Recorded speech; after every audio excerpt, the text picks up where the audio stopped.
Shalom, que Dieu vous bénisse, que la main de Dieu soit sur la vie de chacun d'entre vous, chacun d'entre nous. Votre serviteur, révérend prophète l'ange Emmanuel Doski, fils spirituel du révérend père Doski Jaurès Yoro. Je suis extrêmement content de vous retrouver.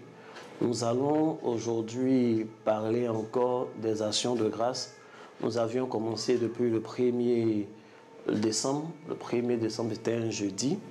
Et dans le cadre de votre série préférée, ou si vous voulez, votre émission préférée, les choses de la nuit, il faut garder toujours cela en esprit. Nous sommes en train d'aborder, de développer le sujet relatif aux actions de grâce. Aujourd'hui, nous allons parler des bénéfices concrets, authentiques des actions prophétiques. Autrement dit, quand nous faisons une action prophétique, à quoi est-ce que nous devrions nous attendre? Quelles sont les retombées que nous avons le droit d'espérer de la part de Dieu?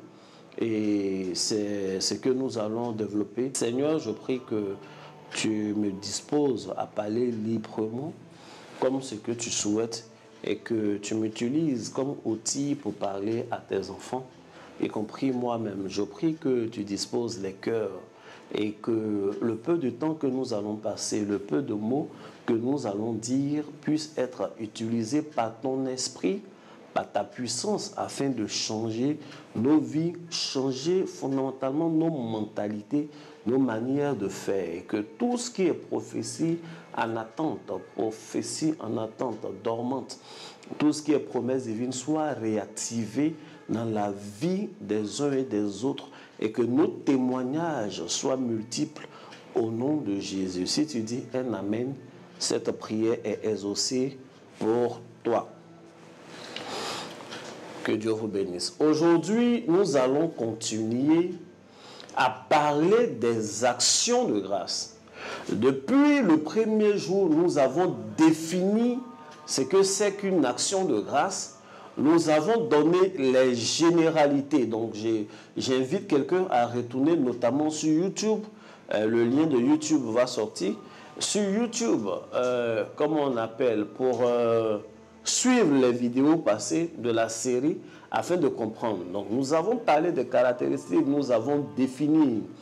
Le jeudi passé, en parlant, nous avons dit, nous sommes partis de Exode chapitre 20, là où Dieu est en train de formaliser les sacrifices d'action de grâce. Il dit dans le chapitre 20 que le peuple de Dieu devra bâtir un autel de terre sur lequel on doit offrir des sacrifices de tout genre, y compris les sacrifices d'action de grâce. Et j'ai expliqué que l'expression, les sacrifices d'action de grâce, les actions de grâce est traduit de l'hébreu shalem, qui veut dire la paix, mais c'est une connotation plurielle. Et j'ai expliqué que, en fait, lorsque nous faisons des actions de grâce, nous sommes en train de nous rapprocher du ciel, et aussi nous sommes en train de rapprocher le ciel de nous, parce que la paix dont on parle dans cet enseignement, il ne s'agit pas de la paix du cœur, quelqu'un qui n'est pas troublé, mais il s'agit d'une entité spirituelle, d'un ange qu'on appelle la paix, lequel ange a la mission de conduire des personnes dans la réalisation de leur destinée intrinsèque, la destinée divine voulue par Dieu pour leur vie. C'est pourquoi, et nous l'avons dit, Jésus qui parle à ses disciples, il dit, je vous laisse la paix, je vous donne ma paix. Sa paix à lui, c'est-à-dire, quand il finit sa mission, il met sa paix à la disposition de ses disciples. Il leur avait dit d'ailleurs que si vous partez évangéliser, annoncer aux gens, parler, saluer la maison, s'il y a là un homme de paix, si la maison est digne de vous recevoir, votre paix à vous va reposer sur cette personne ou cette maisonnée. Mais si ce n'est pas le cas, votre paix va revenir à vous. Et nous avons expliqué qu'une paix qui est en de tels mouvements est une entité. D'ailleurs, nous avons cité avec avec beaucoup de pertinence, Jérémie 29, verset 11, où la Bible dit « Je connais les projets que j'ai formés sur vous. Ce ne sont pas des projets de malheur, mais ce sont des projets de paix. » On a dit pas de projets de bonheur. Donc, en gros, c'est ce que nous avons expliqué et nous nous sommes attardés sur les caractéristiques d'une nation de grâce parfaite. On a parlé donc des 3 piliers qu'il faut pour que ton action de grâce soit parfaite. Et ces 3 piliers, c'était la volonté. Une action de grâce doit être volontaire. Même quand elle est prescrite, même quand elle est conseillée par un homme de Dieu, il faut que ta volonté croise ta décision afin que l'action de grâce là ait une valeur. Que ce soit Abel, que ce soit Noé, que ce soit Abraham, que ce soit toutes ces personnes, Manoah, que nous avons citées, que ce soit cette femme qui est venue avec le parfum mettre sur les pieds de Jésus, en aucun cas, ils n'ont été contraints, ils l'ont voulu volontairement et librement. Donc, l'une des caractéristiques des actions de grâce, c'est la volonté. La seconde chose, seconde caractéristique, second pilier d'une action de grâce parfaite, c'est la loi de l'honneur. Il faut que dans l'exécution de notre action de grâce, cela coïncide, obéisse à la loi de l'honneur. Avant même de venir sur toutes ces caractéristiques, nous avons pris le temps de dire qu'une action de grâce est à double vitesse. Il y a les paroles, mais il y a aussi des actes. Il y a ce qu'on dit et il y a ce qu'on offre. Il ne faut pas choisir l'un et abandonner l'autre. Il ne faut pas se contenter que de parler à Dieu. Il faut offrir à Dieu, c'est ça. Il ne faut pas se contenter seulement que d'offrir à Dieu. Il faut aussi lui parler. C'est comme ça que la chose se fait. Amen. Donc, je viens à la deuxième caractéristique d'une nation de grâce parfaite. L'action de grâce parfaite doit obéir à la loi de l'honneur. C'est-à-dire, tel que nous l'exécutons, ça doit être honorable. Et j'ai dit que dans la loi de l'honneur, il y a 3 points principaux auxquels nous devons prêter attention. La loi de l'honneur tient compte du rang. La loi de l'honneur tient compte de la qualité. La loi de l'honneur tient compte de la quantité. J'ai dit qu'il faut donner ce qui est prioritaire à Dieu. On a vu avec Caïn et Abel, les deux ont donné des choses à Dieu, mais il y avait une mention particulière. En ce qui concerne Abel, la Bible dit qu'il a donné les premiers-nés de ses bêtes. Il faut donner le premier. Dieu d'abord. Dieu d'abord. Quand tu penses à Dieu d'abord, dans tes habitudes, dans tout ce que tu fais, dans ce que tu offres, quand tu penses à la part de Dieu d'abord, tu deviens également la priorité de Dieu. Donc, il y a le rang, il y a la qualité de ce qu'on donne. Il ne faut pas donner du son superflu, il ne faut pas donner quelque chose qui n'a pas de valeur. David a dit, oui, je suis le roi, on peut me donner la terre, je peux mettre tout ce que je veux à la disposition de l'Éternel, mais je ne vais pas offrir à mon Dieu quelque chose qui ne me coûte rien. Dans la loi de l'honneur, il faut donner une chose de qualité. Et dans la loi de l'honneur, on a dit, en dehors de la qualité, il faut donner en abondance. La Bible dit, ne vous y trompez pas. Si un homme sème peu, il va moissonner peu. S'il sème beaucoup, il va moissonner beaucoup. Et nous avons fait remarquer que l'homme le plus riche de tous les temps, présenté par la Bible, est en même temps celui qui a offert le plus d'holocaustes et de sacrifices. Nous avons vu combien de fois Salomon a offert des bêtes, des sacrifices à Dieu, et on a vu la conséquence. Non seulement Dieu l'a rendu sage, mais Dieu lui a donné une bénédiction en abondance, si bien que l'or était devenu une chose commune dans sa maison. Donc voici les 3 points que nous avons énumérés en ce qui concerne la loi de l'honneur. Et le 3e pilier, nous avons dit qu'une action de grâce doit porter l'empreinte de la foi. On ne peut pas faire des actions de grâce si on ne croit pas. Et comme je le disais, la foi, telle que j'ai voulu définir, n'est pas très loin de la folie en général. les actions de grâce, les meilleures, sont toujours moquées, sont toujours critiquées par des gens aux alentours. Les gens se plaignent. On a vu cette femme-là qui a donné son parfum, brisé l'albâtre. Les gens se sont plaints. Même Judas s'est indigné. C'est ainsi. Et ça ressemble à un risque.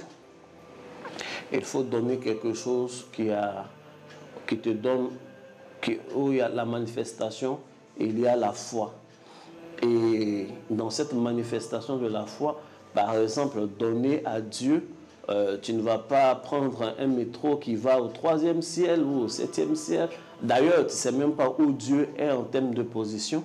Mais il faut le donner à un homme de Dieu, il faut le donner dans une communauté, il faut le donner à un prophète, il faut le donner à quelqu'un. Mais en sachant, il faut me le donner, en sachant que ce n'est pas l'homme que tu vois, mais c'est à Dieu que tu es en train de donner. Pour voir Dieu à travers un homme, on a besoin de foi. Que Dieu vous bénisse, que la main de Dieu soit sur la vie de chacun d'entre vous. Voici en quelques minutes le résumé de nos séances précédentes. Et nous avons donné des secrets. Aujourd'hui, nous allons parler des bénéfices dans la vie d'une personne, d'une action de grâce. Nous allons citer quelques bénéfices, nous allons lire quelques versets.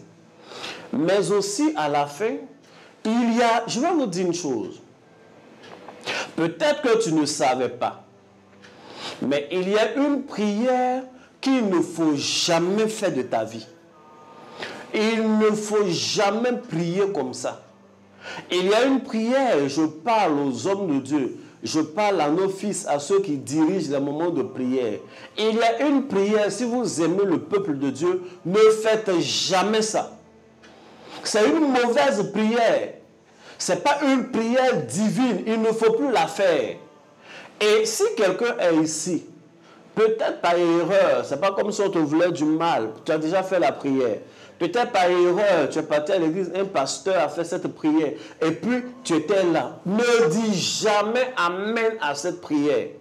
Si tu as déjà dit Amen à une telle prière, ce n'est pas une bonne chose. Que Dieu te restaure, mais ce n'est pas bon. Cette prière, on ne dit pas Amen à ça. Parce que ce n'est pas bon. C'est dangereux. Je pense que à la fin, je vais revenir et je vais définir la prière. Parce que souvent, on va à l'église pour se chercher des solutions, mais on tombe par ignorance sur des choses qui empirent nos problèmes. On ne sait même pas pourquoi. Il ne faut pas dire Amen à de telles prières. Mais rapidement, on va parler des bénéfices et à la fin, nous parlerons d'une telle prière. Je pense que tu vas intégrer dans tes habitudes d'éviter une telle prière. Quels sont les bénéfices d'une action de grâce? Tu vas prendre ta Bible dans le livre de Juges et je vais lire longuement, dans le chapitre 13. Je vais lire cette histoire, on a déjà lu, à partir du verset 15. Juges 13, verset 15. Je lis. Manoah dit à l'ange de l'Éternel, « Permets-nous de te retenir et de t'apprêter un chevreau. » L'ange de l'Éternel répondit à Manoah, « Quand tu me retiendrais, je ne mangerai pas de ton mets. Mais si tu veux faire un holocauste, tu l'offriras à l'Éternel. » Manoah ne savait point que ce fut l'ange de l'Éternel. Verset 17. Et Manoah dit à l'ange de l'Éternel, « Quel est ton nom, afin que nous te rendions gloire quand ta parole s'accomplira. » L'ange de l'Éternel lui répondit, « Pourquoi démontes-tu mon nom? Il est merveilleux. » Manoah prit le chevreau et l'offrande, et il fit un sacrifice à l'Éternel sur le rocher. Il s'opéra un prodige pendant que Manoah et sa femme regardaient. Comme la flamme montait de dessus de l'autel vers le ciel, l'ange de l'Éternel monta dans la flamme de l'autel. À cette vue, Manoah et sa femme tombèrent la face contre terre. L'ange de l'Éternel n'apparut plus à Manoah et sa femme. Alors Manoah comprit que c'était l'ange de l'Éternel. Donc il faut noter, le premier bénéfice dont nous allons parler ici, c'est que les actions de grâce créent les ossements par un mouvement d'ange. Dans ce passage, la Bible dit qu'un ange apparaît à une femme, lui faisant des promesses comme quoi elle va faire un enfant qui aura la carrure d'un roi, la carrure d'un président de la République, la carrure d'un chef d'état-major des armées.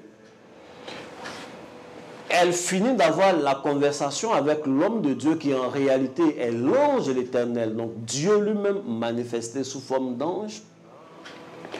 Le mari va prier et sera exaucé, aura l'opportunité de rencontrer l'homme de l'Éternel, l'homme de Dieu et l'ange de l'Éternel. Et il va exactement répéter les mêmes choses et les mêmes abstentions à, comment il s'appelle, aux deux. Je voudrais dire à quelqu'un qu'il y a des gens qui disent qu'on peut tout faire. Oui, on peut tout faire. Mais quand quelqu'un est un porteur de quelque chose de glorieux, Dieu lui donne des abstentions, Dieu lui donne des totems. Il y a des choses qu'il ne fait pas, mais il y a des gens qui font tout. Ouais, l'homme spirituel fait tout. Bon, bref. Si tu as le feu vert de faire tout ce que tu veux, ça veut dire que tu n'es pas un porteur de gloire. Il y a des gens, ils font tout.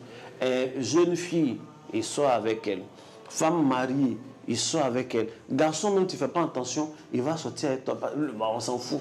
Bon, tu n'es pas obligé d'être converti même, mais tu vis une mauvaise vie. C'est une vie, je ne parle même pas d'enfer ou de paradis, mais ça va te créer des problèmes sur terre. Ça va te noircir d'une manière ou d'une autre. Il y a des gens qui n'ont pas de limite dans tout ce qu'ils font. Quand quelque chose de bon doit sortir de toi, Dieu te donne des limites afin que spirituellement tu sois illimité, que tu aies, comme on appelle, les bornes soient dégagées et que tes chances s'agrandissent. Je ferme la parenthèse. Si tu fais tout, tout peut te faire aussi. C'est de ça qu'il est question. Il faut dire Amen. Amen. Donc la Bible dit que Manoah ne voudra pas que l'ange de l'Éternel parte. Il a aimé la prophétie. Il demande le nom de l'ange. Il demande des informations. Il dit, si jamais ça arrive, à qui on dit merci. Mais avant même que ça n'arrive, qu'il ne parte pas. Lui, il veut poser une action de grâce. Il veut donner quelque chose. Et la Bible dit, lorsqu'il envoie le chèvreau et l'offrande, il fait une offrande sur un autel. C'est une offrande, un holocauste, c'est exclusivement à Dieu. On brûle, c'est pour Dieu. Personne ne mange un seul morceau. Il faut dire Amen. Amen. Tu as dit Amen? Amen. Et pendant qu'il était en train de l'exécuter, la Bible dit il va avoir un prodige. Je vais dire à un enfant de Dieu, je ne sais pas, peut-être tu attends un miracle de Dieu, tu attends un exaucement. Mais dans le plan de Dieu, Dieu te réserve mieux. Dieu te réserve mieux qu'un exaucement simple. Dieu te réserve mieux qu'un miracle simple. L'Éternel te réserve un prodige. Et la clé qui actionne les prodiges, c'est l'exécution d'actions de grâce. Amen. Les actions de grâce envoient les ossements dans la vie d'une personne.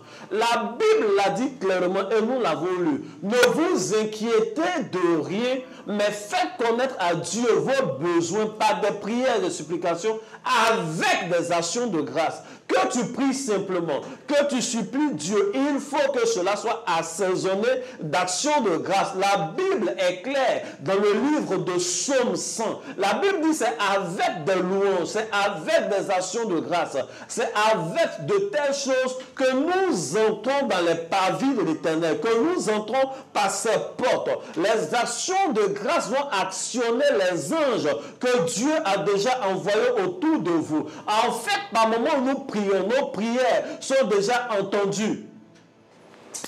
Attends, je peux choquer quelqu'un? Toute prière que nous faisons, qui n'est pas précédée d'action de grâce, est une prière qui est incapable de parvenir aux oreilles de l'Éternel. Si tu pries, il n'y a pas action de grâce dedans, Dieu n'entend pas. Or, si Dieu n'entend pas, ton témoignage peut tarder. Dieu nous parle. La Bible est codée. Il dit, c'est pas grave, ne vous inquiétez pas. Même s'il y a des problèmes, ne vous inquiétez pas. Même s'il te reste 2 mois pour que tu régularises ta situation dans ce pays où tu es, tu n'as pas encore les papiers. Les gens sont en train de mener des enquêtes, c'est compliqué. Tu penses qu'ils vont t'expulser. C'est dangereux, c'est une affaire qui est sérieuse. Il dit, il ne faut pas avoir peur. Il faut prier si tu veux, il faut supplier si tu veux, mais il faut que cela soit assaisonné d'actions de grâce. Bien aimé, il faut que cela soit dans ta culture. Parce qu'en fait, l'action de grâce, c'est le dernier truc qui actionne ta prière. Ça valide. L'action de grâce, c'est comme le timbre. On dit un timbre, non? C'est comme le timbre qu'on met sur l'enveloppe avant de pouvoir expédier la lettre. Si ta lettre n'a pas de timbre, la société de poste ne prend pas en compte. Ce n'est pas légal. L'action de grâce, c'est le cachet qu'on met afin que le document ait une valeur. Tu peux prendre un document, écrire toi-même ton nom, coller une photo. Ce n'est jamais un document officiel tant qu'il n'y a pas un cachet, une signature, quelque chose d'une autorité officielle. Ce qui te donne ce cachet-là, ce sont les actions de grâce. Par moment, il y a des anges déjà autour de nous qui sont là pour nous accorder des choses. Mais leur activité est activée par des actions de grâce. Arrête d'être un pleinichard. Arrête d'être un mendiant. Sois un homme qui a la culture des actions de grâce. La clé pour les exaucements, c'est l'action de grâce. Je vais vous montrer l'action de grâce sur mon téléphone. Je vous montre l'action de grâce. Est-ce que vous voyez le téléphone? C'est dommage, on n'a pas le truc qui peut zoomer. Je vous montre l'action de grâce. Il faut que vous voyez l'action de grâce. Son image là est là. Avant de montrer l'action de grâce, voici, je vous montre les prières, les sujets de prière. J'ai besoin de payer mon loyer. Maman n'est pas bon. J'ai besoin de payer une nouvelle caméra. Voilà, c'est ça qui est le 7. J'ai besoin de lumière, parce qu'aujourd'hui le truc est noir. J'ai besoin d'à peu près 2 lumières. Non, je mets. J'ai besoin d'un bon micro. J'ai besoin d'un enfant. Depuis que je suis marié, je n'ai pas d'enfant. J'ai besoin de mes papiers pour mon activité en France, etc. Donc, vous voyez, tous mes besoins sont là, c'est fini. Est-ce que ça peut donner quelque chose? Non, ça ne donne rien. Il me faut une action de grâce. Voici l'action de grâce qui est là. Ce bouton vert qui est là, c'est ça qui est l'action de grâce. Quand je clique dessus maintenant, vous voyez, ça a lancé et ça va sonner quelque part. Quelqu'un va décrocher et dès lors, la solution est activée. Voici l'action de grâce. Il faut dire Amen. Amen. On a vu, non? L'action de grâce, c'est le bouton appel. C'est le bouton appel. Quand tu appuies, ça s'en va. Sinon, tu peux composer un long numéro, mais si tu n'as pas lancé, ça ne va pas. Donc, il faut le voir. Sur mon téléphone, c'est vert. Je ne sais pas comment c'est sur d'autres téléphones, mais c'est ça qui est l'action de grâce. C'est pourquoi il a dit, faites ces prières-là, faites tout ce que vous voulez, mais assaisonnez d'actions de grâce. Si quelqu'un a dit Amen, est-ce que quelqu'un est en train de comprendre quelque chose? Il faut arrêter de pleurer tout le temps. Seigneur, pourquoi c'est ainsi? Non, c'est compliqué. Il faut arrêter. On fait les actions de grâce parce que c'est un secret des ossements. Les actions de grâce mettent les anges en mouvement. La Bible dit que lorsque les bergers sont venus voir la naissance de Jésus, ils ont commencé à chanter des louanges, à célébrer Dieu. Il y a eu les 2 vitesses. On ne peut pas faire des actions de grâce sans attirer des anges. Quelqu'un n'a pas dit Amen. Amen. On ne peut pas faire des actions de grâce sans attirer les anges. Et je vous ai dit que dans ce que j'ai prêché, ce que je prêche, les actions de grâce sont à 2 vitesses. Il y a les choses qu'on donne, les offrandes qu'on fait, et puis il y a des paroles. Et Jésus n'est pas venu abolir les actions de grâce. Vous allez voir, c'est un passage que je n'avais pas préparé. La Bible dit que quand Jésus est né, les mages sont venus vers lui. Et les mages sont venus l'adorer. L'adoration qu'ils sont venus faire, c'est une action de grâce. Personne ne leur a dit, vous faites comme ça, vous faites ceci, rien. Ils ont utilisé leur technique à eux. Et ils ont une façon de suivre les astres. Et ils sont venus voir Jésus. C'est la première fois dans l'histoire que je vois des gens qui vont féliciter, enfin, ils ne sont pas allés féliciter Joseph. Ils ne sont pas allés féliciter Marie. Ils sont allés adorer un enfant qui vient de naître, point, parce qu'ils sont spirituels, ils savent. Et quand ils viennent, ils font une action de grâce. Ils donnent de l'or, ils donnent la myrrhe, ils donnent l'encens à Jésus. C'est des gens, c'est des mages. Ils vont passer la nuit.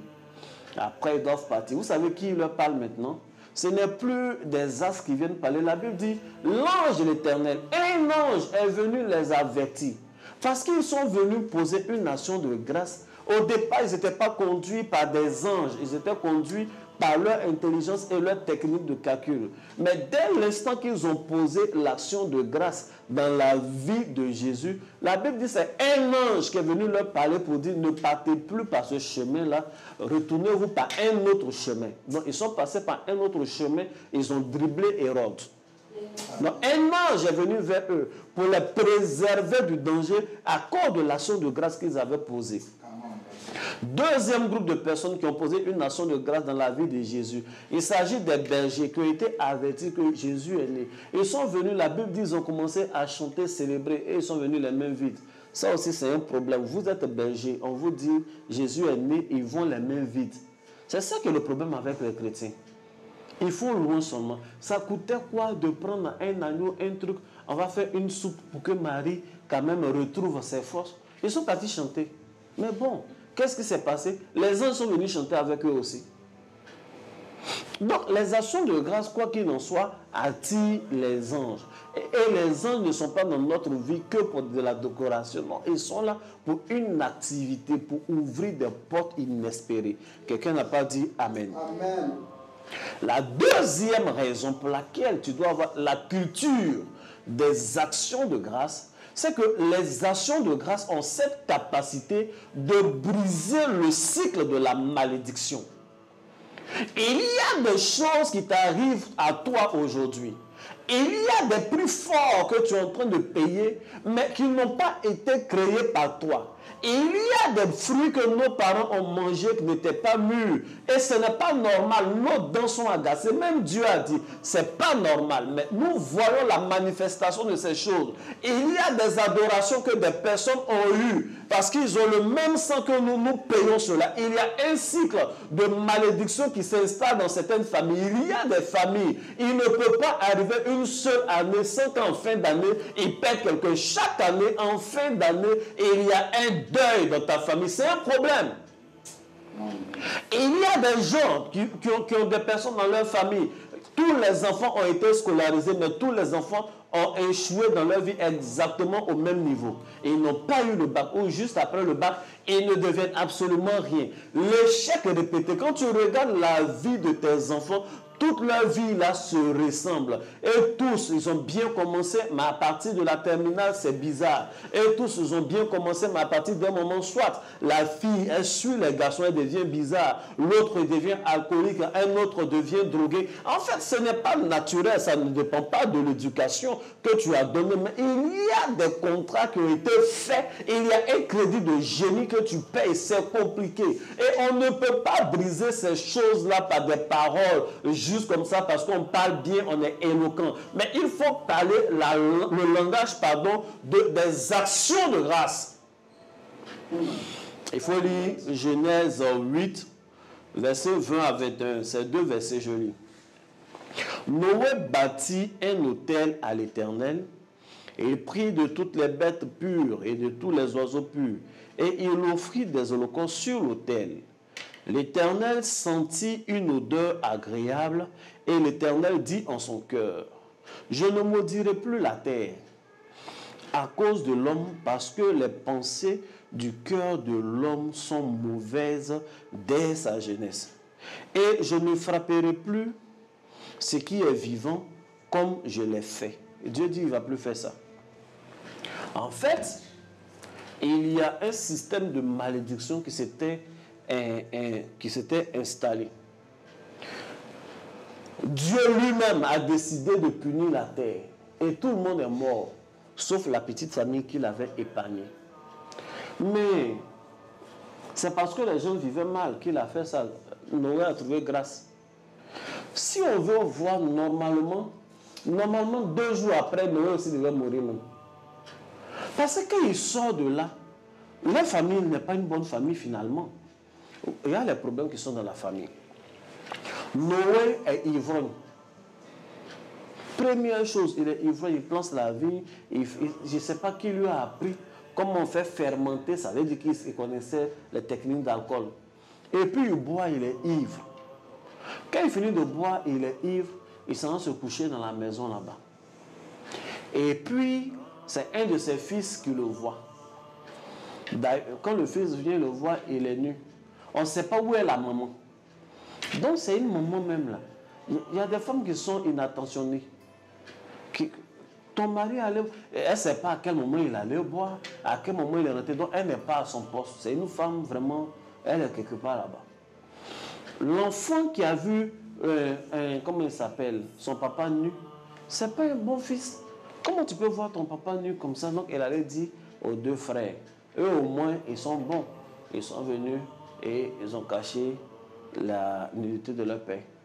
Mais c'est faux, ils ne sont pas bons, ce n'est pas de bons gars. La Bible dit, quand, comment il s'appelle, Noé se réveille, il maudit. Vous savez, il maudit qui? Il ne maudit pas le fils qui a vu sa nudité. Hein. Il maudit Canaan, qui est son petit-fils. C'est quelle famille ça là? Ça veut dire qu'il se lève, on dit, ah voilà ton fils. Il dit, bon, ok, où est son fils à Canaan? Peut-être que Canaan faisait 4 pattes en ce moment même. Et puis le maudit dit, tu seras l'esclave des esclaves des fils de son frère. Il le maudit un enfant quoi, qui faisait 4 pattes. Peut-être qu'il pourrait parler vers un Noé. Pépé dit, tu es maudit. Donc, c'est quel cœur dur ça là? Là où il dit les 2 frères aussi sont de faux frères, qui a dit à Noé que quand tu étais nu, l'autre l'a vu ta nudité? Parce qu'on dit quand Noé se réveille, il apprend. Ce n'est pas des oiseaux qui sont venus lui dire. C'est les 2 frères là. Lui, il n'a pas pris la nudité pour aller loin. Il allait dire à ses 2 frères, ce n'est pas bon. Il aurait dû se taire. Mais les frères finissent de couvrir, ils s'en vont dire à Noé que, ah, tu vois, nous on est bons, mais notre frère il est mauvais. Tiens, il a pris les photos, il mettait sur Facebook. Il y a des gens comme ça, dès qu'on t'insulte sur Facebook, quand quelqu'un parle, il fait capture, il t'envoie. C'est-à-dire, quand tu fais commission d'injure, toi-même tu es un insulteur. Ne fais pas commission d'injure. Il y a des gens comme ça. Donc, c'est une famille où on peut reprocher moralement des choses à chacun.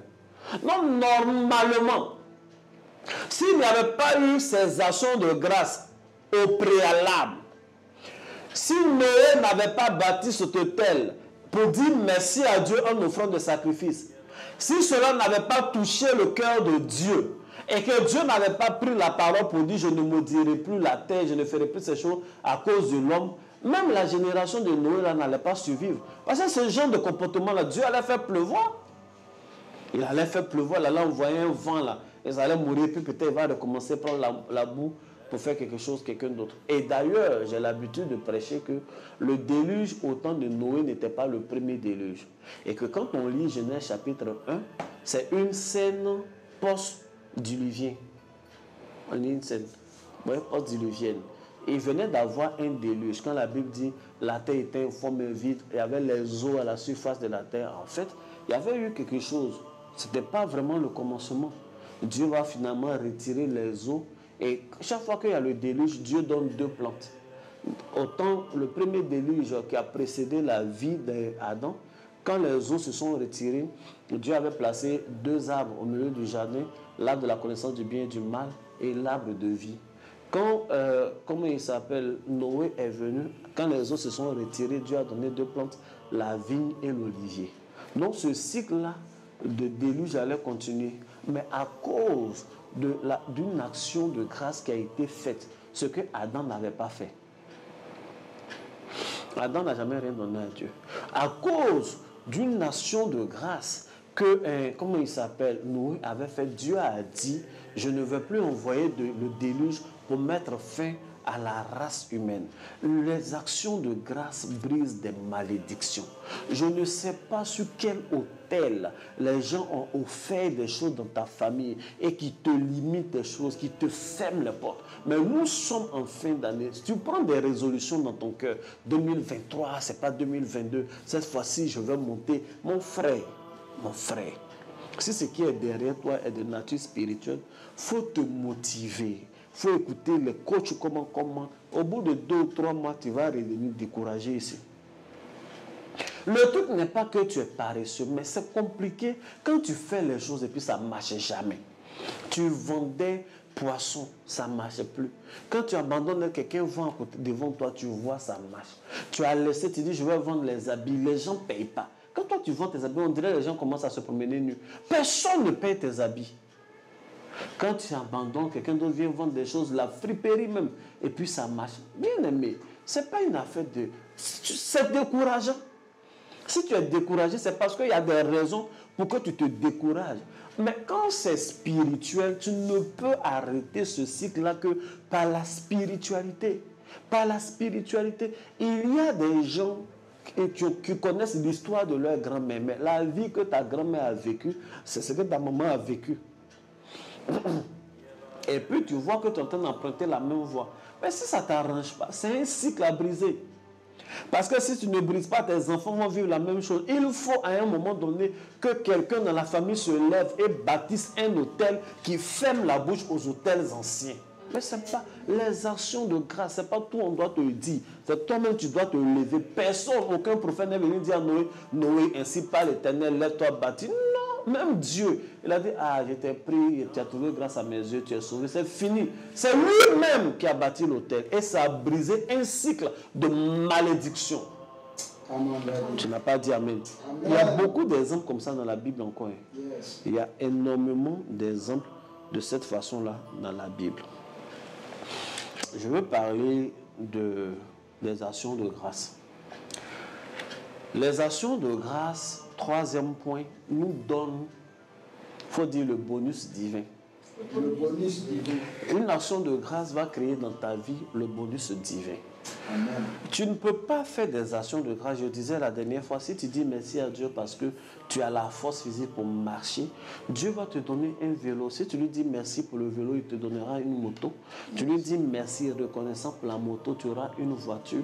Tu lui dis merci pour la voiture, ainsi de suite. Tu as un bateau, tu as un avion. Dieu est capable de donner. Il n'est pas méchant, il n'est pas avare. Il faut être reconnaissant. Si tu es fidèle dans les petites choses, il te confiera de plus grandes. Et Dieu n'est pas obligé de te faire passer par toute la chaîne. Tu n'es pas obligé de passer par vélo. Tu peux passer du pied directement à une voiture de luxe. C'est comme ça que Dieu fonctionne. Il faut être reconnaissant. Il est le consommateur de notre foi, nous dit la Bible. Mais la consommation de la foi, là, elle se prépare par l'action de grâce. C'est comme ça qu'on cuisine la foi pour donner à Dieu. C'est pas comme si la foi est dans ton cœur là-bas. Moi, je crois. Non, c'est des rêveries. Tu ne crois pas. La foi, elle est active. Elle se manifeste par des prises de décision, mais aussi par l'offrande d'action de grâce. C'est comme ça qu'on fait.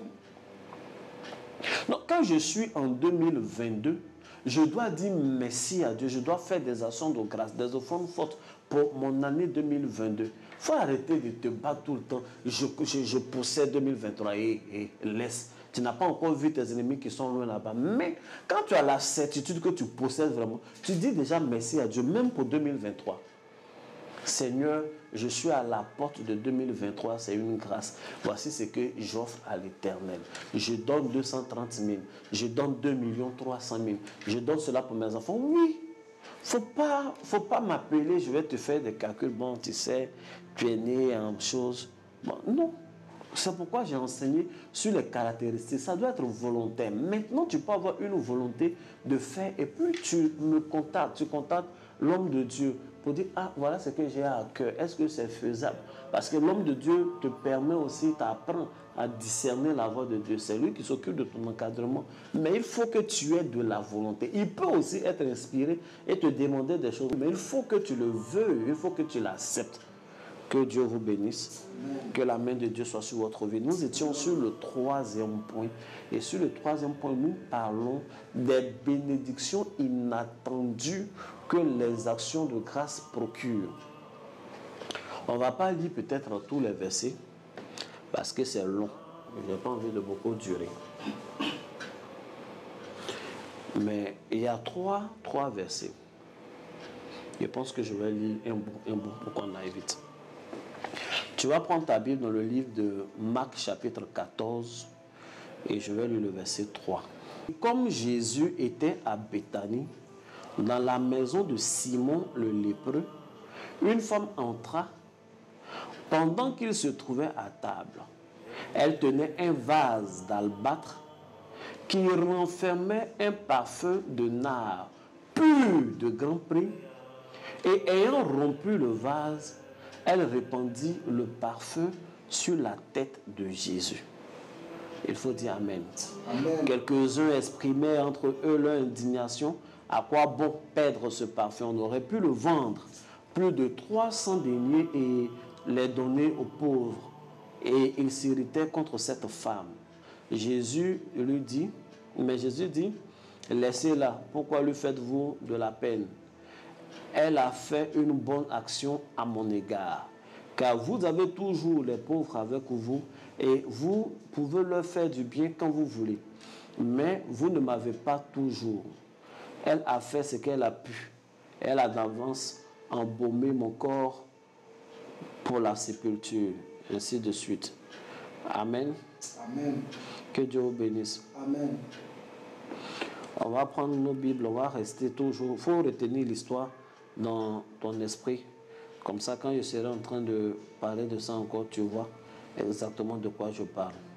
Tu vas prendre Luc, chapitre 7, le verset 36.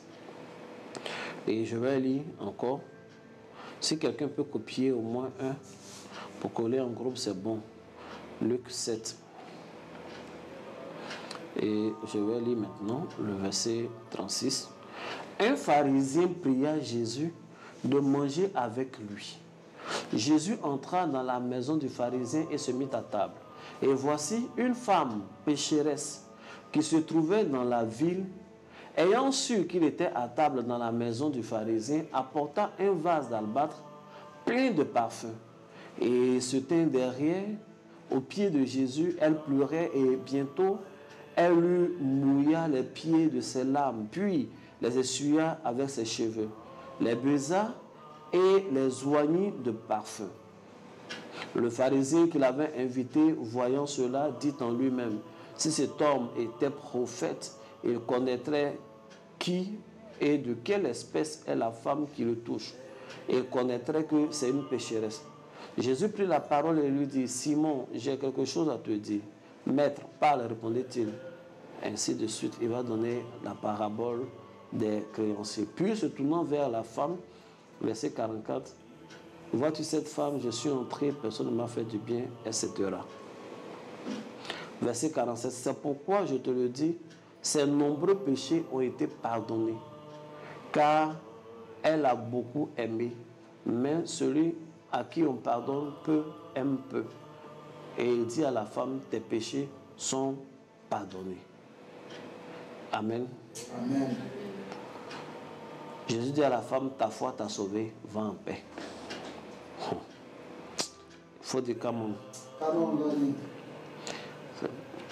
Il nous faut des séminaires. Tu vas prendre maintenant Jean 12, verset 2. Jean chapitre 12, verset 2.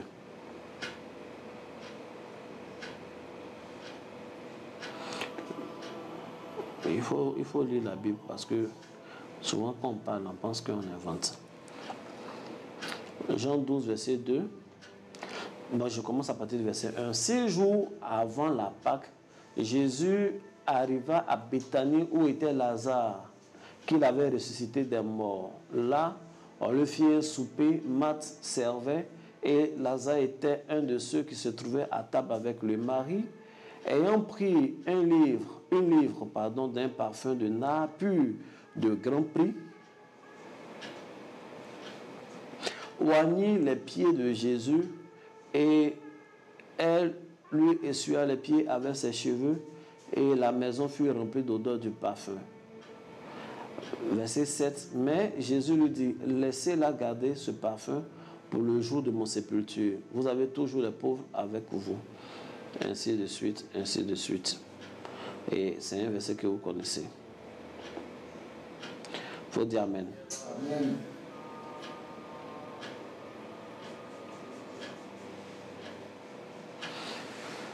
Qu'est-ce qu'on est en train d'évoquer comme point? On est en train de dire que les actions de grâce donnent une bénédiction inattendue. Je déclare dans la vie d'une personne qui va se saisir de ces instants-là pour faire des actions de grâce. Je déclare dans la vie d'une personne que toute prière, même que tu n'as pas formulée, mais qui est à ton avantage, est exaucée au nom de Jésus-Christ de Nazareth. Est exaucée au nom de Jésus-Christ de Nazareth. Fais comme ça, fais comme ça, fais comme ça. Est exaucé au nom de Jésus-Christ de Nazareth. Pendant que je suis en train de parler, même si tu es inspiré, tu peux prendre ton téléphone, je ne vais pas donner de choses. Voici les numéros qui s'affichent. Tu peux faire une action de grâce. Tu peux faire un dépôt Orange Money. Les gens savent que je n'ai pas l'habitude, mais je veux déclarer des paroles. Tu peux faire un truc sur Wave, je ne sais pas, mais pendant que cela est en train d'être affiché par la technique, tu peux le faire, mais tu ne t'attendais pas à ça. Même moi, je ne m'attendais pas à ça. Mais de cette même façon, que toute bénédiction à laquelle même tu ne t'attends pas, que cela te surprenne au nom de Jésus. Les actions de grâce, de façon spontanée, les actions de grâce nous donnent des bénédictions inattendues. Je suis en train de dire à une personne qui a la culture des actions de grâce. Tu poses une action de grâce. Tu veux rentrer en 2023. Seigneur, je vise ce poste de sous-directeur. Je te déclare que le Seigneur fait de toi le directeur. Je vise le poste de je ne sais pas, d'adjoint. Je déclare que le Seigneur t'exauce au-delà de la prière que tu fais. Il fait de toi le directeur. Il fait de toi le principal. Au nom de Jésus. Nous venons de lire 3 histoires, 3 textes, mais en fait, les scènes sont semblables. Et il y a beaucoup de débats de façon théologique, mais je vais te parler de façon prophétique. La Bible dit dans les 3 cas, il y a un banquet, il y a une fête qui est au fait. Les gens doivent manger, mais il y a des scènes qui sont choquantes et il y a des informations bizarres. Mais l'histoire même, ces 3 histoires-là changent chaque fois. Dans le premier texte que nous avons lu, la Bible dit un homme qui est connu, qu'on appelle Simon le lépreux. Cet homme-là invite Jésus chez lui. Et Jésus à sa table, il mange. Lorsque nous lisons le début, il y a de l'injustice, mais je ne vais pas m'attarder sur ça aujourd'hui. Parce que normalement, les lépreux sont considérés comme des gens impurs. Mais comme c'était un homme riche, et comme il était en train d'offrir, en ce qui le concerne, à son niveau, une action de grâce, Jésus s'est déplacé et est venu dans sa maison, même avec tous les disciples. Mais lorsque nous lisons le début de l'histoire, on se fait déjà un film, on sait comment cette histoire va s'achever. On dit qu'un lépreux a invité Jésus chez lui. La suite logique de cette histoire-là, c'est que Jésus vient et constate que le monsieur est lépreux et il le guérit. Logiquement, c'est comme ça que cette histoire doit se faire. Mais la Bible nous parle de Simon le lépreux et on ne parle plus de lui. Pourquoi? Parce qu'il y a une femme qui a décidé de changer l'histoire. La Bible dit, oui, c'est chez Simon que la chose se fait. Mais il y a une femme, une pécheresse qui décide de venir. Elle veut changer, enfin, une femme qui vient. Elle veut changer le cours de l'histoire. On ne dit même pas son nom. Ce n'est pas elle qui a offert le plat. Ce n'est pas dans sa maison. Elle n'avait peut-être suffisamment pas de moyens pour inviter jusqu'à 70 ou 13 personnes chez elle. Mais elle dit, il faut que ma vie change, il faut qu'on parle de moi. Sans qu'on lui demande quoi que ce soit. La Bible dit, elle prend un vase et elle va aller offrir le parfum à Jésus. Elle va répandre et essuyer avec ses cheveux. Dans l'autre version, la Bible dit c'est chez un pharisien que Jésus avait été invité. Là encore, il y a un problème dans le commencement de cette histoire. Parce que les pharisiens ont une doctrine qui est contraire à la doctrine que Jésus enseigne. Les pharisiens, normalement, ne s'affichent pas publiquement avec Jésus. Rappelez-vous de cette scène où un homme, un certain Nicodème, est parti, mais c'est nuitamment qu'il allait voir Jésus. Là, nous sommes en plein jour. L'un des chefs des pharisiens, il ne se cache pas, il invite Jésus chez lui. Lorsque nous lisons le début de cette histoire, on s'attend là tout de suite que Jésus arrive chez le pharisien. Finalement, il part avec lui et il arrive à le convaincre de sa divinité, à le convaincre de la mission messianique qui est la sienne. Oh que non!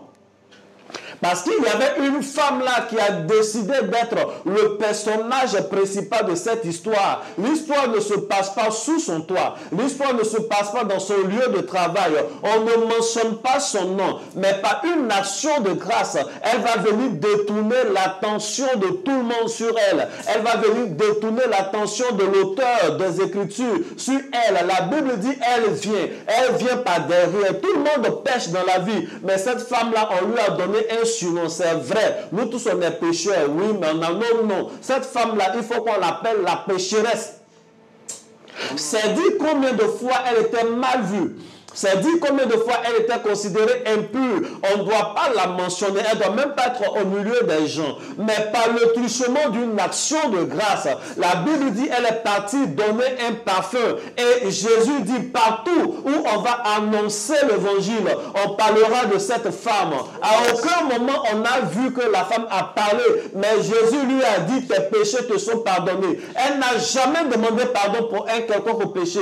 Elle n'a pas demandé le salut. Elle n'a pas demandé la peine, mais Jésus lui dit non seulement tes péchés te sont pardonnés, mais tu as le salut, tu es sauvé femme, et va en paix. Il y a des prières qu'elle n'a pas formulées, mais elle a été exaucée pour ces prières-là. Elle n'a jamais demandé pardon à Dieu, mais ses pardons lui ont été remis, pardonnés définitivement. Elle n'a jamais décidé de donner sa vie au Seigneur, mais Jésus lui a dit tu es sauvé, tu es sauvé. Elle n'a pas demandé quoi que ce soit, mais Jésus lui a dit il faut partir en paix. Autrement dit, là même, Jésus lui a donné sa paix. Or, la paix est cette entité qui permet de réaliser la destinée pour laquelle nous sommes nés. Oh yes.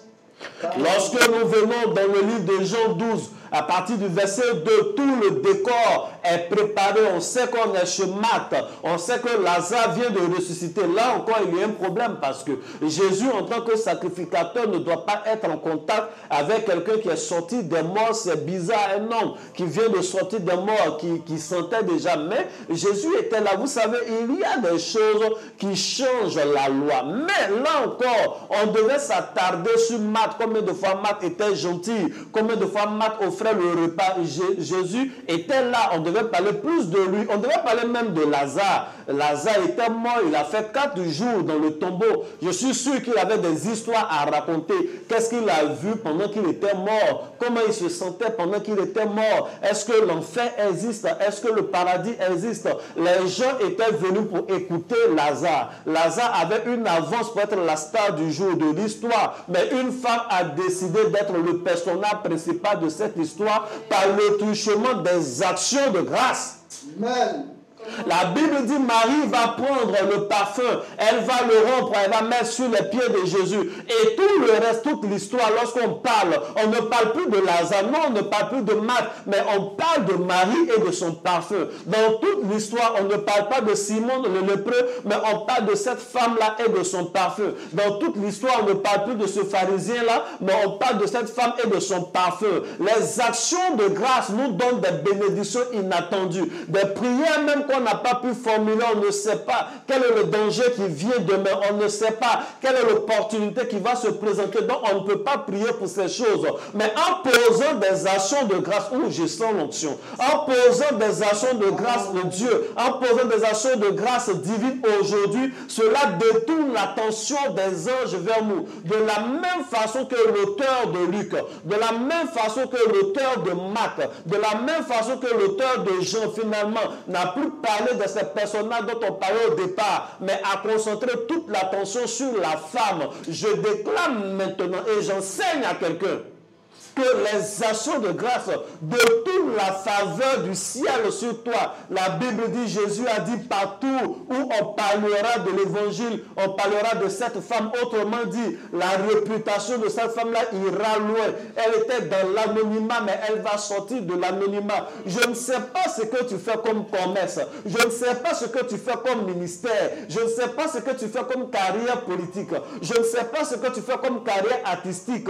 Mais les actions de grâce ont la capacité de te faire sortir du néant. Les actions de grâce ont la capacité de te faire sortir de l'anonymat. Amen. Voici pourquoi il faut que tu aies la culture des actions de grâce. Voici pourquoi tout à l'heure je t'ai demandé de façon inattendue. Parce que je voulais déclarer sur la vie de quelqu'un. Et je déclare maintenant les ossements d'une vieille prière que tu avais faite depuis longtemps. Tu l'as oublié. Ça t'a fait tellement mal. La situation n'a pas changé. Tu as oublié la prière. Mais je déclare une surprise agréable pour toi en cette saison au nom de Jésus. Je déclare une surprise agréable pour toi en cette saison au nom de Jésus. Amen. Que Dieu ressuscite toutes les promesses, que Dieu ressuscite et réactive une prophétie que tu avais entendue. Et il y a des songes que tu avais fait, tu as espéré, mais depuis tu ne vois pas la réalisation de ces choses. Pendant que tu es en pleine pratique des actions de grâce, pendant que tu t'attaches à ces paroles que je suis en train de dire, je déclare que ces choses-là sont activées au nom de Jésus. Je déclare que le bonus divin est activé dans ta vie au nom de Jésus. Amen. J'aimerais vous parler d'un homme, Salomon. La Bible dit que Salomon a offert des actions de grâce à l'Éternel. Il a offert des holocaustes. Cela a attiré Dieu. Je vous dis que les actions de grâce attirent les anges. Les actions de grâce attirent la présence de Dieu. Et Dieu parle à Salomon et lui demande qu'est-ce que tu veux. Et Salomon lui demande la sagesse. Non seulement Dieu lui donne la sagesse, mais il lui donne une prospérité illimitée. Il lui donne l'argent comme personne n'a eu d'argent dans la vie. Il lui donne de l'or comme personne n'a eu de l'or dans la vie. Il le rend riche, il le rend puissant. Pourquoi? Parce que lorsque tu fais des actions de grâce, Dieu ne se contente pas de t'accorder ce pourquoi tu fais tes actions de grâce. Il te donne toujours un bonus. Et le bonus divin a plus de valeur même que ce à quoi nous aspirons. Amen. Voici le secret des actions de grâce. Voici ce que l'assaisonnement des actions de grâce sur nos offrandes, sur nos prières, je veux dire, sur nos supplications nous apporte. Tu peux changer le cours de l'histoire. Je ne sais pas de quelle famille tu viens. Je ne sais pas, peut-être tu viens d'une famille pauvre. La Bible dit que Benjamin était d'une famille bizarre. On l'envoyait pour aller chercher les ânesses. Et il a dit, il ne peut pas aller vers le prophète les mains vides. Il faut qu'il ait quelque chose. Il faut qu'il ait une action de grâce. Il ne sait même pas si le prophète est capable de lui dire où sont ces ânesses. Il ne sait même pas si les ânesses sont encore en vie, mais quand même avant même d'avoir l'opportunité de proposer son sujet de prière. Donc, bien avant même d'espérer un exaucement, il vient et il pose des actions de grâce. Il y a des gens qui disent, bon, il faut que, comment on appelle, si l'homme de Dieu prie pour moi et que cette situation-là se décante, voilà ce que je vais donner. Mon frère, si tu peux donner, il faut donner, Dieu va décanter la situation, c'est tout. Aujourd'hui, j'ai un fils qui m'a appelé, il est dans la région de Divo. Il a perdu tous ses documents. Il a perdu tous ses documents. Carte bancaire, permis et des documents professionnels. Tout est perdu. Et avec des codes. Non, c'est compliqué, c'est bizarre. Il va tout de suite au service officiel, je n'ai pas envie de le nommer, pour déclarer qu'il a perdu ces choses. Et quand il arrive, on lui dit effectivement, il fait bien de venir déclarer, mais il ne peut pas déclarer tout le classeur. Il faut qu'il déclare chaque élément qu'il a perdu et chaque déclaration coûte ce que ça coûte. Donc, ils finissent de faire, comment on appelle? C'est pas pour retrouver, c'est pour dire qu'il a perdu en fait, c'est la déclaration de perte. Donc, quand il a fini, il fait le calcul, il voit que l'argent est beaucoup. Et il était parti avec des collègues. Il dit, bon, Ça là, c'est trop quand même. Hein. Ils ont dit, ah, c'est la procédure. Et il dit, d'accord, moi je vais envoyer ça à mon père spirituel et puis je vais retrouver ma chose. En tout cas, ça ne va pas me créer quoi que ce soit comme problème. Il lui a dit, mais si tu fais pas, si c'est, comment on appelle, quelqu'un utilise machin, ah, tu n'as pas de preuve et autres. Et puis, vous savez, il faisait quoi? Je dormais. Parce qu'il a travaillé toute la nuit d'hier. Non, vers 11h, je suis rentré me reposer un peu. Jusqu'à partir de 14h, il y avait des réceptions ici. Et puis à 7h, je venais direct. Donc il fallait que je dorme un peu. Je suis allé dormir. Je dormais, il m'envoyait l'argent par, comment on appelle, par le mobile money là. Ça me réveille, j'ai vu. Donc je l'ai appelé. Il dit, ah fils, tu m'as fait une offrande et tout ça. Il dit, oui, oui, que quand il a vu l'offrande, il a vu que ah, eux aussi demandaient beaucoup quand même pour déclarer tout ça là. Il dit oui, oui, que, comment on appelle, voici la chose qui s'était passée. Et lui, il a dit à tous ses collègues, et même là où il était parti faire la déclaration, qu'il préfère donner cet argent-là à son père spirituel. Et les gens de son père spirituel vont localiser ou bien vont ramener ce qu'il a perdu. Pour les gens qui me connaissent, mes fils, même celui qui est derrière la caméra, il y a eu tellement de choses perdues qui reviennent. Dieu fait ça. Sauf que avant que Dieu ne fasse ça, je prie. Il y a les psaumes, des passages que je récite. Lui là, je dormais. Il dit quand il a fini de m'envoyer l'argent, il arrive chez lui à la maison, il ouvre la porte. Le classeur est là. C'est pas caché quelque part. Hein. C'est déposé là. Et puis il regarde lui-même, il est étonné. Il prend, il informe ses collègues. Les gars sont dubitatifs. Quand on fait les... Non, c'est pas comme... Il ne m'a pas appelé pour dire, allô papa, vraiment, j'ai perdu mon document. Il y a tous les gens, ça, seulement si tu localises, il a fait une offrande. Il sait que s'il m'appelle, il ne me parle pas. Lui, mon fils, il est déjà enseigné. Il sait que s'il m'appelle, il me dit ça là. Non seulement je vais raccrocher, mais je vais le bloquer. Et puis je vais le sortir de tous mes groupes. Donc si tu peux faire, il faut faire. Il faut arrêter, Seigneur. Bon, l'homme de Dieu, là, vraiment, c'est Dieu. Non. Il ne faut pas confondre les actions de grâce et les vœux. Les vœux, c'est autre chose. Mais d'ailleurs, même les vœux, finalement, c'est devenu dangereux parce que les nouveaux chrétiens, ils ne respectent aucun de leurs vœux. Quand on a l'église, on prêche, oui, on veut construire, qui veut donner 100 000 pour payer le ciment. Tu sais que tu ne vas pas donner 100 000, il faut rester assis, mais ils viennent. Et puis, il y a les gens convertis dans le peuple qui calculent. Hein? Il y a 20 personnes qui se sont levées pour 100 000. Hein? Mon frère, tu calcules mal. Les 20 personnes qui se sont levées là, peut-être c'est un ou deux qui vont venir donner. C'est comme ça que les gens sont devenus. Autant ne pas faire de vœux que de faire un vœu, ne pas l'honorer. Donc, au moment où tu as la capacité, il faut faire ce dont tu as la capacité. Ce que tu peux faire là, il faut faire, Dieu va faire pour toi. Au lieu de dire, quand Dieu va faire pour moi, dans ce que Dieu va faire, je vais prendre pour faire. Non. Si tu fais les deux, ce n'est pas mauvais. Mais les actions de grâce te donneront toujours un bonus inattendu de la part de Dieu. Il faut dire Amen. Amen. Nous allons voir un autre point. Et je n'ai pas oublié que j'ai dit que j'allais vous dire une mauvaise prière que les gens ne doivent plus faire. Les actions de grâce te permettent, ouvre les yeux. Ça ouvre les yeux. Ça ouvre non seulement la voix, mais ça ouvre les yeux. Et il y a des applications pour les prophètes voyants. Mais quand je dis ça ouvre les yeux, tu sais, les actions de grâce vont actionner une grâce, un truc qu'on appelle l'idée divine. Tu sais que tu peux être dans une localité toute ta vie, et puis un étranger va quitter quelque part et il vient, quand il regarde, il sait ce qu'il faut vendre et puis ça va marcher. Il a une idée de ce qu'on peut faire et puis ça va lui rapporter de l'argent. Il a des idées, il fait, ça fonctionne.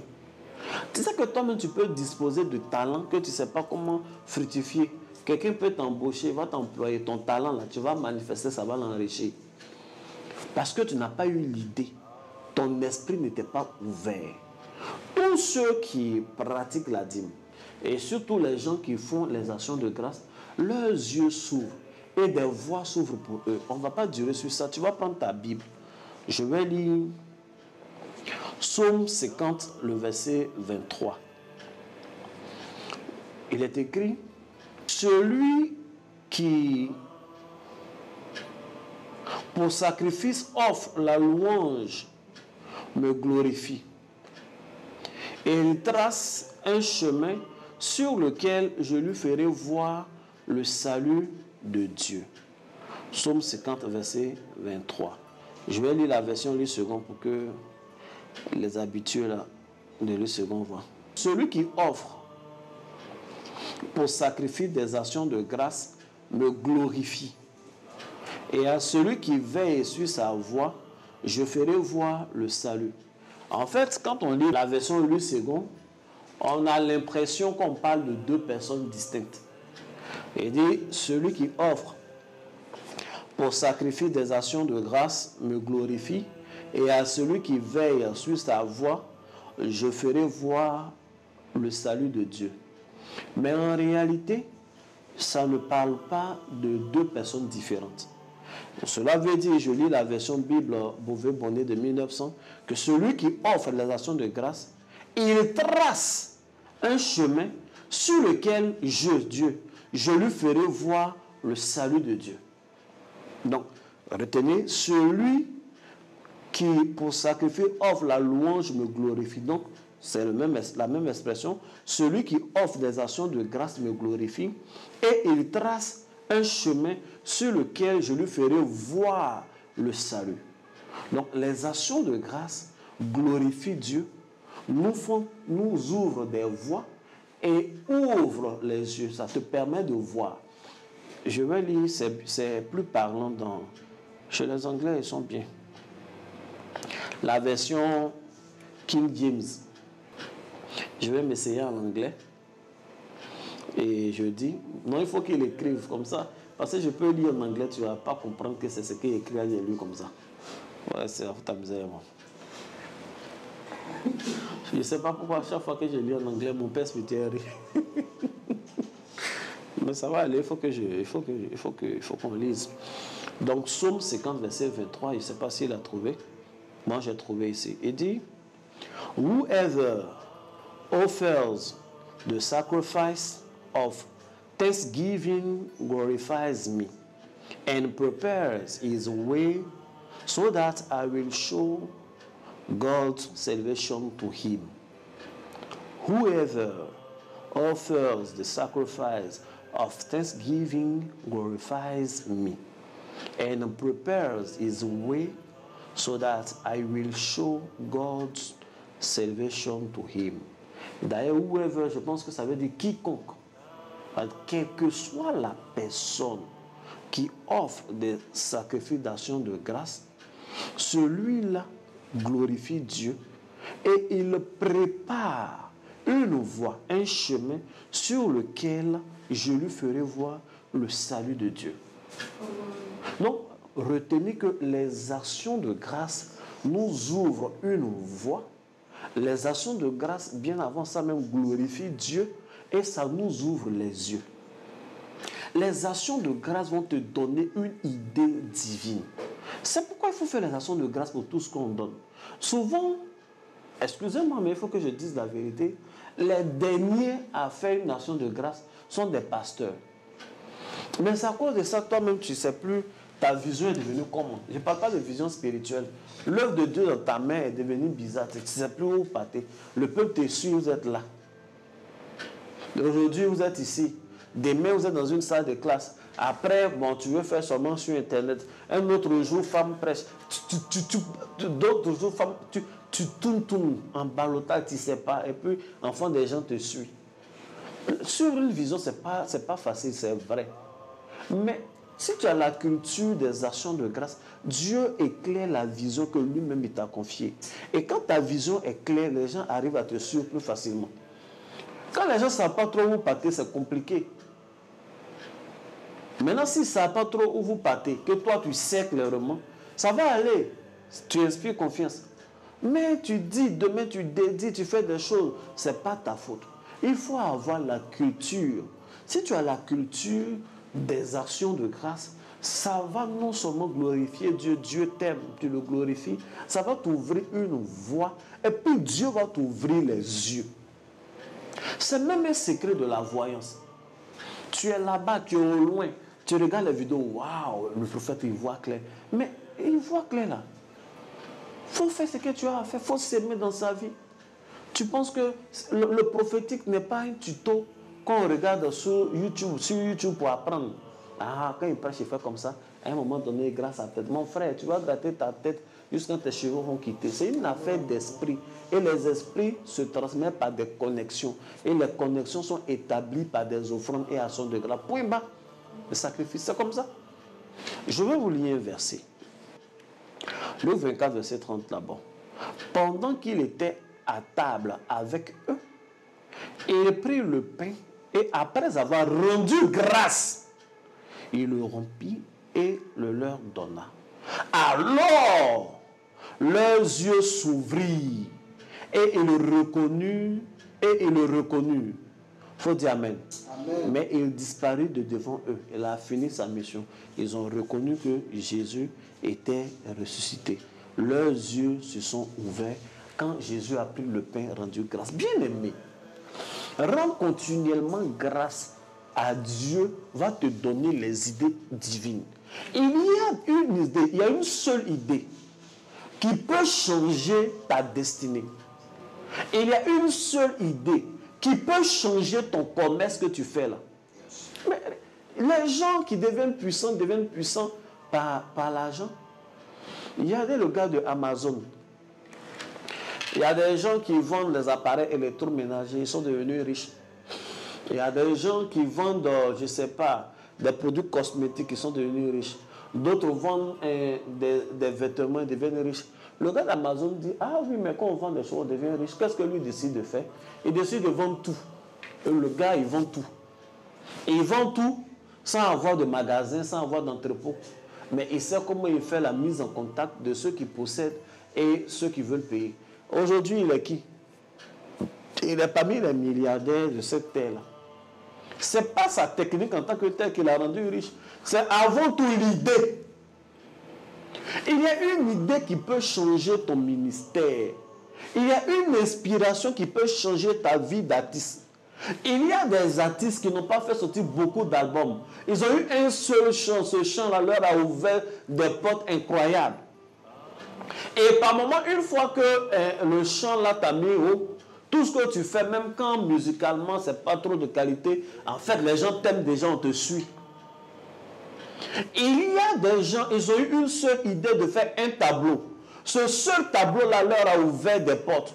Il y a des peintres qui sont devenus multimillionnaires à cause d'un seul tableau. Il y a longtemps qu'il peint, il y a longtemps qu'il fait des choses. Mais il y a un truc auquel il n'avait pas pensé. Un jour, il a eu une idée, il fait la peinture et ça devient quelque chose d'extraordinaire. Les critiques viennent acclamer, tout le monde dit waouh.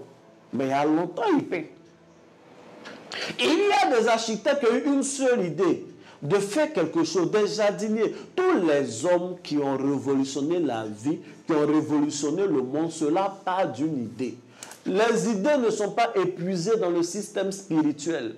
Ne pensez pas que l'évolution technique, l'évolution technologique, l'évolution tactique dans des choses est terminée. Non, ce n'est pas terminé. C'est inépuisable dans le système spirituel invisible. Dieu cherche des esprits, des pensées. C'est un homme qui a eu la pensée de faire Facebook où tu es assis, tu es en train d'écouter aujourd'hui, ça te fait du bien. C'est un homme qui a eu l'idée de faire YouTube. Mais il y a des idées encore.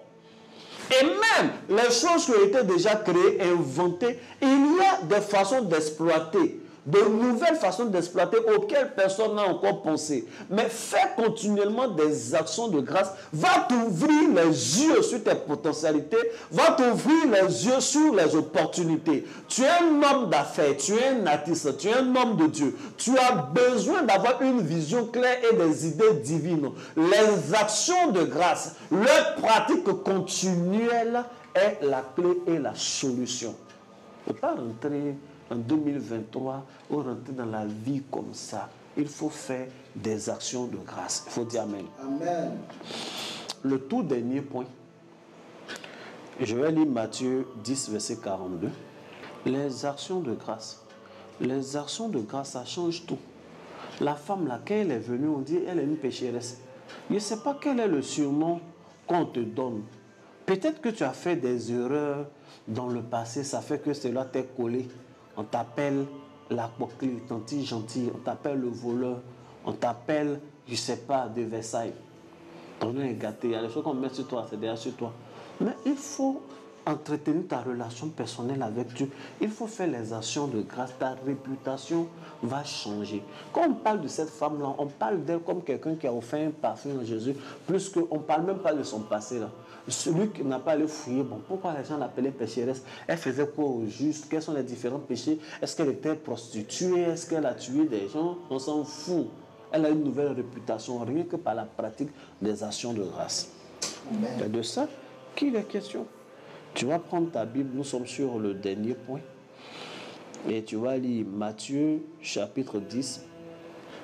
J'ai lu le verset 42. Il est écrit: et quiconque donnera seulement un verre d'eau froide à l'un de ses petits, parce qu'il est mon disciple, je vous le dis en vérité, il ne perdra point sa récompense. Et quiconque donnera seulement un verre d'eau froide à l'un de ses petits, parce qu'il est mon disciple, je vous le dis en vérité, il ne perdra point sa récompense. Depuis que nous parlons de gain. Permettez-moi de boire un verre d'eau.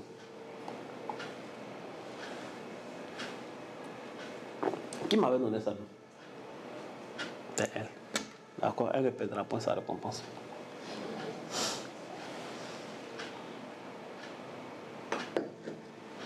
Il faut dire Amen. Quand Jésus ne veut pas que tu perdes ta récompense, il te demande toujours quelque chose. Il y avait une femme qui avait beaucoup de récompenses. Oui. La Bible est codée. Ne lisez pas ça comme ça. C'est mystique. Je vous explique.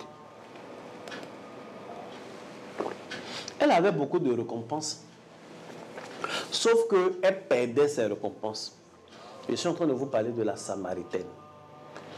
Elle a eu un premier mari. C'est une bonne récompense de vie. Une femme qui fait sa vie, elle va fonder sa famille. Malheureusement, le monsieur est mort. Elle a perdu sa récompense. Après, elle a eu un autre. Il est mort, ainsi de suite. Donc, si c'est les rencontres, elle fait. Mais après, elle perd. Elle est belle. Si c'est croisement seulement, elle a croisement. Mais après, elle perd ses récompenses. Jésus est venu, la première chose qu'il lui demande, il dit à la femme là, il faut me donner de l'eau, je vais boire. Pourquoi? Il va nous expliquer que quiconque donne un verre d'eau, même à ses petits, même pas lui. Donc imaginez à plus forte raison lui-même Jésus. Parce qu'il est son disciple, cette personne ne va jamais perdre sa récompense. Jésus voulait protéger le cinquième monsieur, le monsieur qui était chez la femme. Il ne faudrait pas que celui-là aussi il meure. Je ne sais pas comment ses parents priaient pour lui, mais vraiment c'est un gars chanceux. Il dit, il faut me donner de l'eau. Vous savez que la conversation aurait pu s'arrêter là. Et Jésus qui rencontre la femme, il dit, donne-moi de l'eau. Elle donne de l'eau, il boit, il s'en va. On n'allait plus parler de cette histoire. Elle n'allait pas comprendre pourquoi le nouveau mari là ne meurt pas. Pourquoi finalement sa vie a changé. Elle n'allait jamais comprendre que c'est parce qu'elle a donné un verre d'eau à un homme de Dieu, un verre d'eau à Jésus. Donner les actions de grâce va te permettre de ne pas perdre ta récompense. Il y a des gens, le bonheur ne dure pas dans leurs mains. Tu n'as jamais fait 6 mois dans un travail.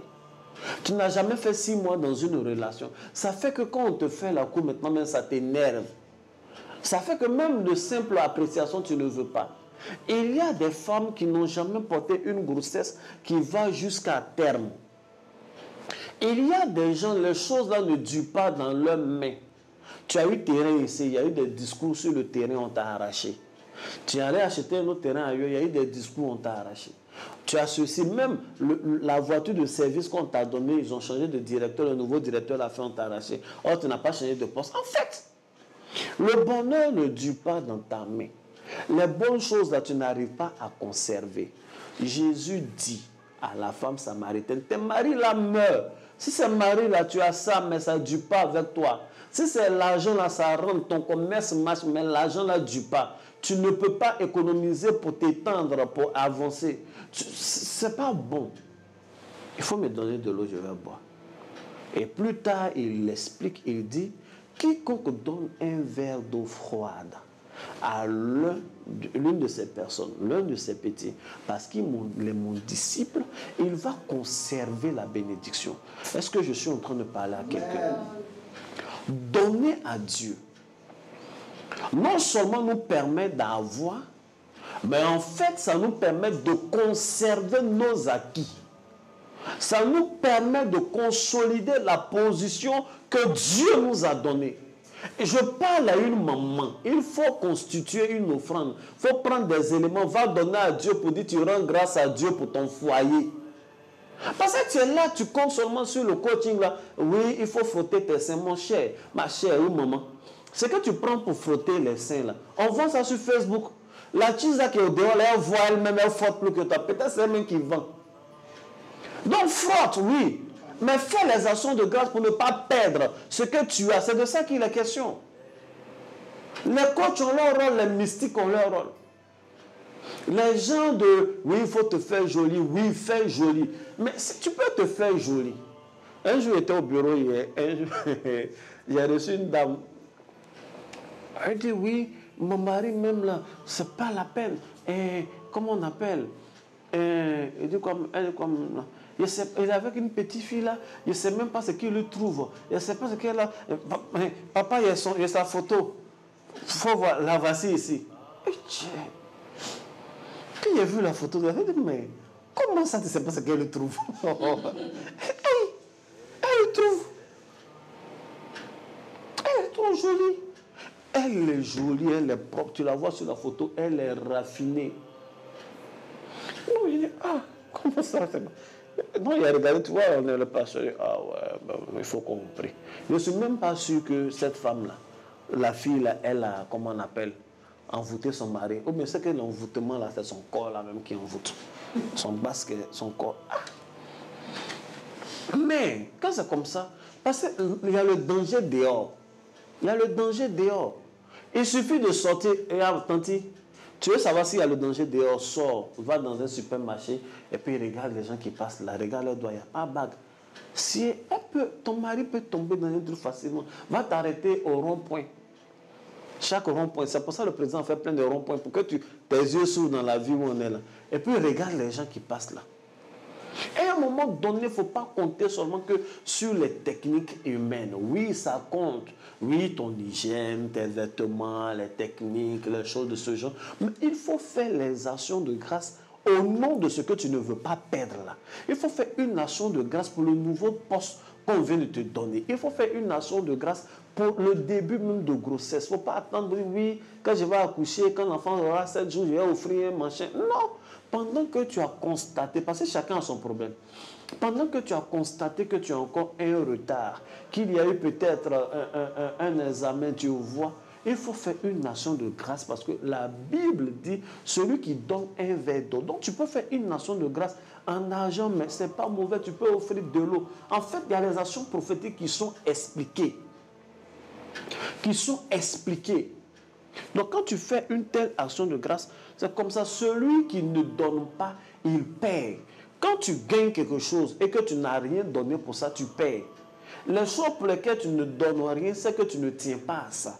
Il faut faire des actions de grâce. C'est des gens comme ça même que je veux recevoir. Des personnes qui veulent faire des actions de grâce pour leurs enfants, pour leurs fils. C'est pourquoi les anciens, là, ils faisaient des dédicaces. On fait des choses pour un enfant qui naît, qui veut faire une action de grâce pour leur vie, pour leur carrière. C'est de ça qu'il est question. Quand tu ne donnes rien pour quelque chose, c'est que c'est une chose à laquelle tu ne tiens pas. Je vous explique. Pourquoi Adam n'a rien eu au final? Pourquoi Adam a échoué? Il y a toute une série d'enseignements sur les raisons de l'échec d'Adam. Adam a échoué parce qu'il n'avait pas de nombril. Ça, je vous ai déjà expliqué. Adam a échoué parce qu'il n'avait rien à offrir à Dieu. En fait, il est venu, il a trouvé le jardin, et puis il n'a rien à donner à Dieu pour ce jardin-là. Voici pourquoi il a perdu le jardin. Les choses pour lesquelles tu ne donnes rien, tu perds. Étudiez bien l'histoire. La Bible dit que Adam, il a été chassé. La seule chose, ou la seule personne qu'Adam n'a pas perdue, c'est sa femme. Quand Dieu est venu demander qu'est-ce qui se passe, il a mis ça sur la femme. Ce qui était vrai, que c'est la femme que tu as placée là. Normalement, cette déclaration-là, ça gâte foyer. La femme, quand Dieu les chasse, chacun peut se débrouiller. Mais la femme est restée. Il n'a pas perdu sa femme parce que c'est la seule personne pour qui il a donné quelque chose pour avoir. Dieu a pris une de ses côtes et c'est à partir de la côte qu'il a fait la femme. Comme il a dépensé, comme il a donné, il a offert quelque chose, il ne peut pas perdre cette femme-là. Quand Dieu les chasse, les trois personnes qui sont punies, il y a le serpent, il y a l'homme et il y a la femme. Dieu les chasse. Le serpent, il ne veut pas le voir, la femme, tout ça, il chasse tout le monde. Mais il ne laisse pas la femme et l'homme partir. Avant qu'ils ne partent, Dieu tue un animal, il prend la peau d'un animal et il donne à l'homme et à la femme en guise de vêtements.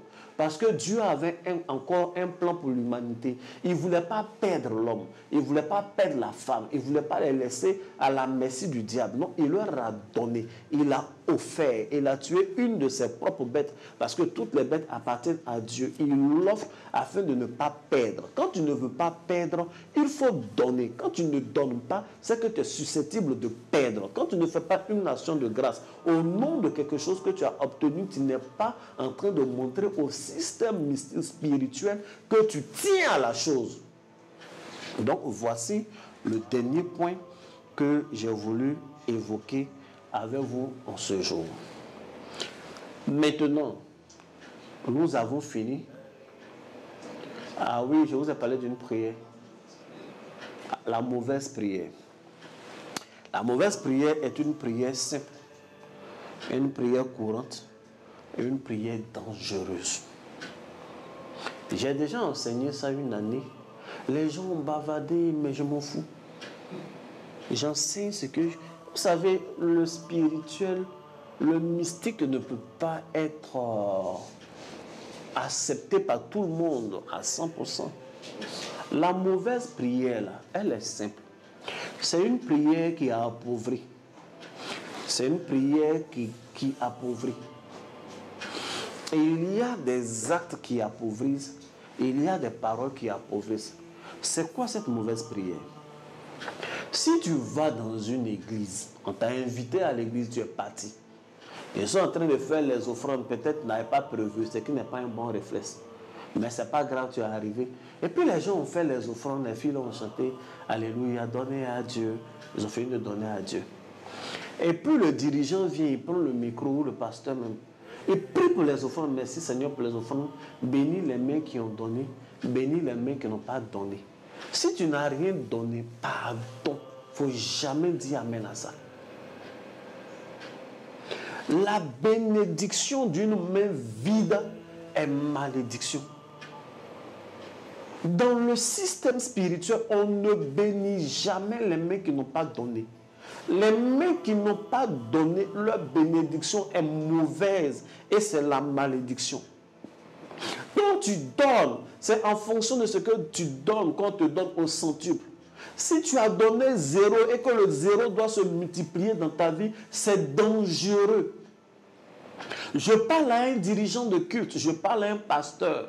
C'est peut-être avec un cœur de gentillesse, oui, mais si on ne les bénit pas, comment il va faire pour avoir demain? Laisse-le aller travailler pour avoir demain. S'il a 10, s'il a 15, s'il a 20 francs, qu'il vienne donner, que Dieu bénisse ses mains. Ça va se multiplier, Dieu bénit tout le monde. Dieu peut te prendre à un petit niveau, à l'étape comme ça, et t'élever, mais il faut commencer par un pas.